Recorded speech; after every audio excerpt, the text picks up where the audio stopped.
national newspapers in Holland. One in Amsterdam, it's called Financial Daily. The other one is Algemeen Dagblad. That's general daily. It's you could say comparable to USA Today in America. Right. And then I do many magazines, and I also sometimes work for radio, business news radio. For the National News Agency. It was just after the military coup d'etat, 1980 to 1983. The military was a military junta here. It was the first elections, the restoring of the democracy. I wanted to stay in '83 immediately as a correspondent in Istanbul. I fell in love with the city, but I'm 30 years in journalism now. And I had many editors-in-chief, but not one of them agreed with me and said yes, go off to Istanbul. So from 1999 to 2006 I was a full-time correspondent for a national newspaper in Rotterdam, and then they said your time is up after 7 years. Return to the foreign desk in Rotterdam. I said no way, I want to finally to make my dream come true, go to Istanbul, but then as a freelancer. So that's now since the summer of 2006. So very late stage during my study of political science, because still I didn't know what to do with my, I was, as an activist, I did many things. I was also involved with the labor unions. I was teaching the union members about the history of the labor movement, etc. So I could go many directions, but journalism just came on my path. It was just, it was in my genes, you could say. Right. I was always crazy about newspapers from a very early age on. I read the Economist, the Guardian, the Times, etc. when I was in high school, when I was 16 years old. But basically, let's say fundamentally, it is still the same issue. That was the main issue in 1923 when the Republic was established by Atatürk and his followers. It is, to make from this country, from a predominantly Muslim country, a secular country. So this is still a work in progress. They are trying, to make secularism and Islam, Islam and modernity, Islam and democracy. How does it fit together? Does it fit, etc. And since 9/11. This debate about democracy and Islam, etc., Islam and modernity is even more important. And now everywhere in, let's say, in the Muslim world, look what's going on now in Northern Africa.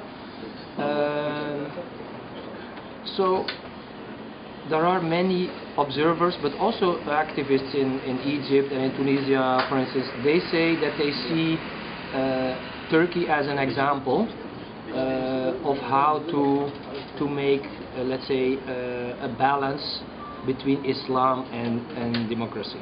So they see Turkey as a... So I was writing quite a few stories about that subject in the last couple of weeks. Succeeded in doing that, so it is really a secular state. What evolved over time, and it was trial and error, because they had 3 military coups d'etats. So the military was always very much involved in politics. So what they learned slowly, by trial and error, is to evolve democracy. So it is really in the last, I would say, 10-15 years that they, are on that path more. So until then, it was more authoritarian secularism, like, for instance, like they tried in Tunisia.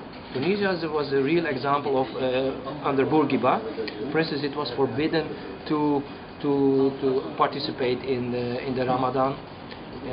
He was even drinking. He was the president. He was during the Ramadan when it is forbidden to drink and eat. He was on TV. He was just drinking to show the people that I'm a Muslim, but I'm a modern Muslim. I'm a secular. I'm a secular Muslim, and that's the way I'm modern, Western, European, whatever you call it. I'm still, culturally and religiously I'm a Muslim, but doesn't mean, in the old-fashioned way, or not too obvious.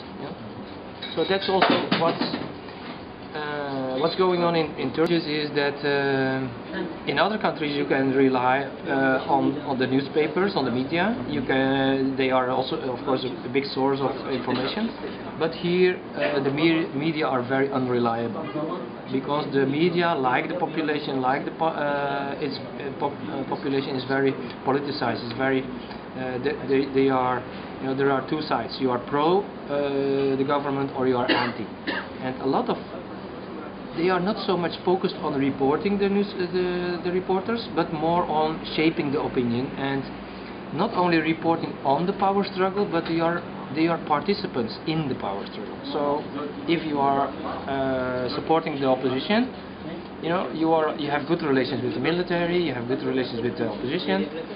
That's okay for a reporter to do some degree, but of course you have to be impartial. You have to have your distance. You have to be independent. You have to do fair and balanced reporting. I don't see that here in Turkey. You know? It is or pro-government or anti-government. That's why now, with, let's say, also the subject of freedom of expression and freedom of the press, there is a big debate now. You know, because last week again. Several journalists were arrested. There are now about 60 of them in prison.